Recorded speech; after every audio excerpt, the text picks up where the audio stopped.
Well, I admit even the greetings as people came into services this year were different than other years. It has been a challenging year. Some people, one person in particular, wanted to say Shana rather than Shana Tova. I understand that because after the year that we've had, it can be difficult to focus on the good and to accept that good, that better is possible. So many people, myself included, throughout this year, the words seem to be considering. How are you? Fine, considering. How have things been going? Good, considering. And we have had so much to consider, so much to absorb, so much to respond to in this past year. So as I enter into this time to share some thoughts and some words with you, I'm going to depart from my usual approach of allowing these words, this Dvar Torah, these sermon to evolve as they do, and I'm going to begin by skipping to the end. This year can be better, and I believe will be better than last year. Last year, it's coming up now in only a small number of days, was overwhelmed by a powerful, cruel, and criminal surprise, not just against the people of the state of Israel, but against the people of Israel worldwide. And I feel like that happened, as I'll share with you, not just far away, but here as well. But we are a people who have been alive and well and thriving under impossible conditions at many times for thousands of years. And when things are difficult, we do what we will do this year, what we've begun to do in many ways. We will pull together. We will strengthen one another. We will respond. And we together can and will make this year better. So in about 15 minutes, that's where we're going to be. But I think that is very much the truth of where we can be, even as we look at what this year has been. This year, if not new, has been and has felt unprecedented and has been a very difficult year for the vast majority, well, for the entire Jewish people. But I'm very aware today of the situation, really, of those two big elements of the Jewish people, of almost 16 million Jewish people in the world. About 14 million of them live either in Israel or in North America. And in Israel, I don't have to tell you what this year has been. I don't want to make it political. If we have the koyach, we can read the papers or the news off our phones by ourselves. But it's about real life. It's about the realities of the difference. That as we speak, as we gather here together on this holiday morning, and as our people gather worldwide, I think of our sister congregation, the Reform congregation Yozma in Modi'in in Israel, one of the most active Reform congregations in Israel. And as they gather and we gather today, 198 of their members are either on active duty or active reserve duty. 198 from one congregation. That is what the people of Israel face. And they face it with courage and do what they must under incredibly complex and difficult circumstances. And we will talk much more about those later in this holiday cycle this year. But it's even harder to name the numbers here that we experience in our part of the world. I'm so glad that a number of university students were involved in our services this morning, and I am deeply saddened by what has happened in their lives, in the lives of so many of our people. After all, when we try to understand what's taking place in a society, where we try to do what this time of year demands us to do and to take stock, we certainly have to look at educational institutions, because that's where the future comes from.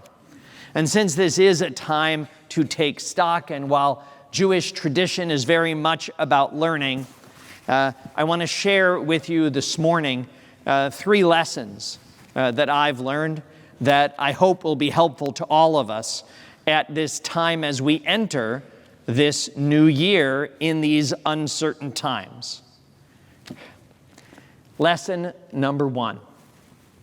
Our educational institutions have been headed in the wrong direction for a long time.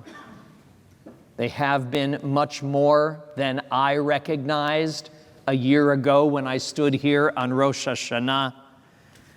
And it is not too late to correct that direction, and it will not be easy. It will demand we as a community pull together and do things we didn't imagine doing. And I want to share with you really my understanding of how it is that where things are really at, because I think it describes in simple terms some things that we need to do in this upcoming year.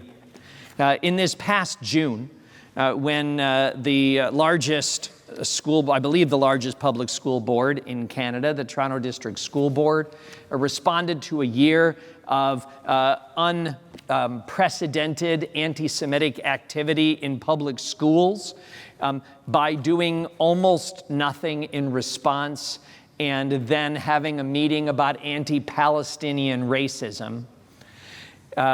I got much more involved with our public schools than I expected to be, feeling the need and working together with other rabbinic colleagues to be a voice, to speak directly to those who are professionally tasked with leading this, with creating an environment, because whether our families, whether our students, whether the Jewish community, all go to public education, none of them go to public education, it does not lessen the importance of the kind of atmosphere and the kind of values that are taught by a public education system, because in a generation, that is what we all need to live with. And so after spending the summer working with people, I led a meeting with many of my fellow Reform rabbis, with the top professional leaders in the Toronto District School Board just this past summer. And it made me think, it made me quite confused, I have to admit. I was confused as Mark Twain. Mark Twain is very famous for some of his statements, and he's credited with the following statement. Mark Twain is said to have shared the words, "I have never let my schooling interfere with my education." There's no question that there is a real challenge in trying to formalize the kind of learning that human beings need to do. Turns out, by the way, that famous quotation from Mark Twain, he never said. What's interesting, I can't make this up, he said the following: he lived from 1835 to 1910. So he died more than 100 years ago, and he is responsibly quoted as saying the following: in the first place, God made idiots. This was for practice. Then God made school boards. He actually said that over 100 years ago. I don't mean to call anyone idiots. This is language that we really try not to use in this modern world today. But the truth is, those often well-meaning often very bright individuals who lead our school boards are so wrapped up in their confusing, unrealistic view of the larger world in which we live, that they have lost their ability to lead under difficult circumstances. I and the other rabbis, we asked them for a couple of things. We said among those, every day schools need to be a safe place, but we need to know from you before we stand up in front of our congregations in only a month's time. We need to know what you're going to do to keep Jewish students safe, and every student safe, on October the 7th this year, because it's a school day. And they said, and I quote, "We'll get back to you about that." And they didn't really. But they did circulate a memo to the teachers and the administrators of the Toronto District School Board in advance of the 7th of October, trying to offer guidance on how to minimize the impact of the conflict in the Middle East on our schools. You'll be happy to hear that they refused to share that memo with me. So I'm going to read you part of it.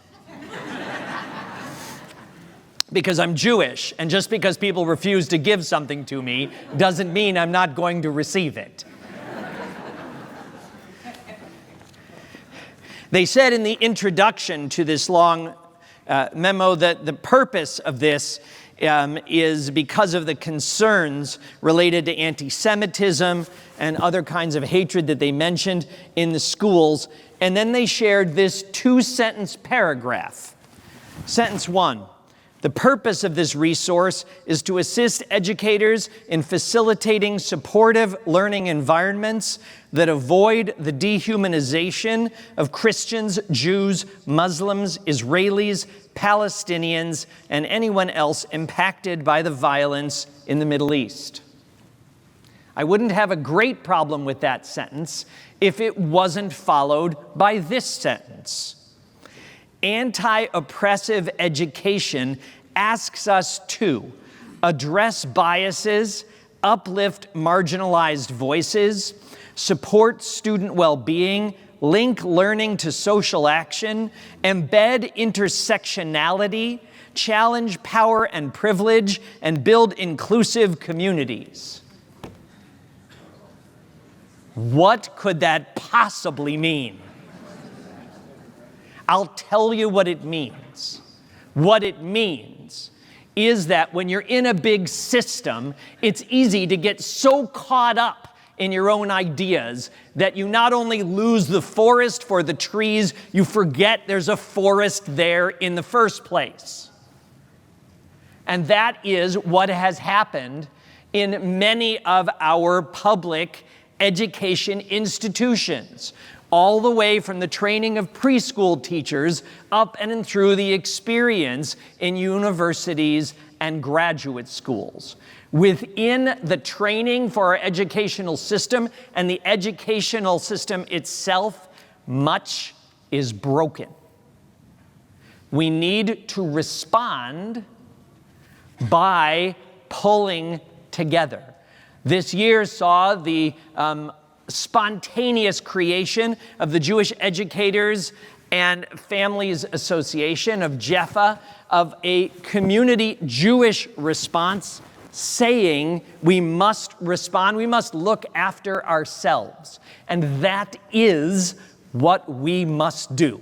So I say to you, if you are a student that attends a non-Jewish school, meaning you're not in a Jewish day school, if you are a parent of such a student, if you are a grandparent of such a student or a friend thereof, and you hear that some unfortunate event has taken place that involved anti-Semitism and or made a Jewish or Zionist student uncomfortable, what you need to do is you need to stop.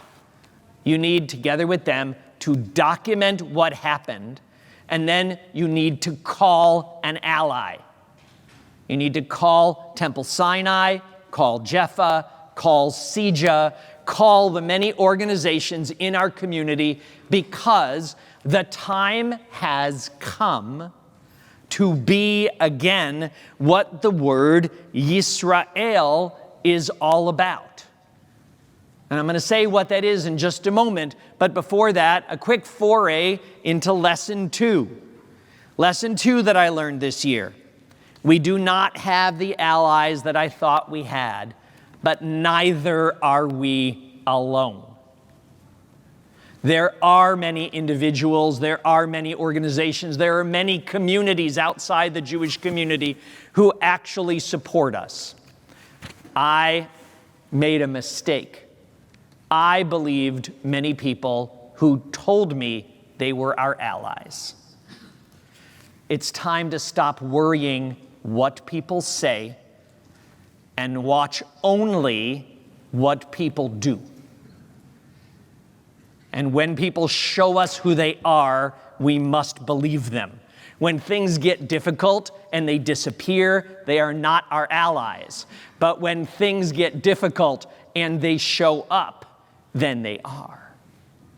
And we have many allies upon whom to rely. It feels sometimes after this year like everybody's against us. And you know what? They're not. I read during this year a terrible petition, an anti-Semitic and anti-Zionist petition that was signed by university professors, college and university professors in Canada. And I was disheartened to see that over 1,000 professors signed this anti-Zionist, anti-Semitic petition. I'm not going to waste your time telling you about it. What I'll tell you is I was disheartened. So then I decided to look and to see how many full-time college and university professors there are in Canada. And the number is just under 50,000. So these numbers that seem so present represent less than 2% of those people who do that work. We must not be distracted all the time by the loud, poisonous voices in our society, and must continue to look for the real allies that we have. And in doing so, we start with ourselves. Lesson 3 from this year is that we must remember what Yisrael really means, because we have thousands of years of experience of overcoming this. Yisrael means to struggle and overcome. Yisrael means to organize, to fight, to stand up, even to God, if that's what is required, which is what Jacob did in the original story that gave birth to this name. And we must be prepared to band together, to come together in our synagogues, with our new organizations, with Federation and other organizations, and raise our voices and demand what is real and what is right, and not be put off by complicated words and seeming community and other politics. Yisrael means that we as a people, we learn and we commit and we stand together even when we have disagreements, because that is what it takes to overcome the real anti-Semitism that is around us, that was there more than a year ago, that was there more than a decade ago, that was there more than a century ago, that was there more than a millennium ago. But I tell you that our ancestors stood up and kept our people and its hopes and its imaginings of a better world alive for thousands of years under more difficult circumstances than we face today. And they did it with no state of Israel. But we have a state that is as gloriously imperfect as every other state, and yet that is powerful, that is ours, that is there to say to the world that Jews are a nation, Jews deserve the same respect and the same opportunities as every other group, ethnicity, nation, or people. And we have that with us as we face this year. We cannot and we will not allow those who reject our core values and who stand against our people to define who and what we are. We are a people of morality. We are a people of commitment. We are a people of learning. And we are a people of joy. And we're a people when we have the courage to stand together, not just with the Jewish people, but with those who show by their actions that they are one with us, that they share a greater vision of the world. We can and will make the world a better place in this upcoming year.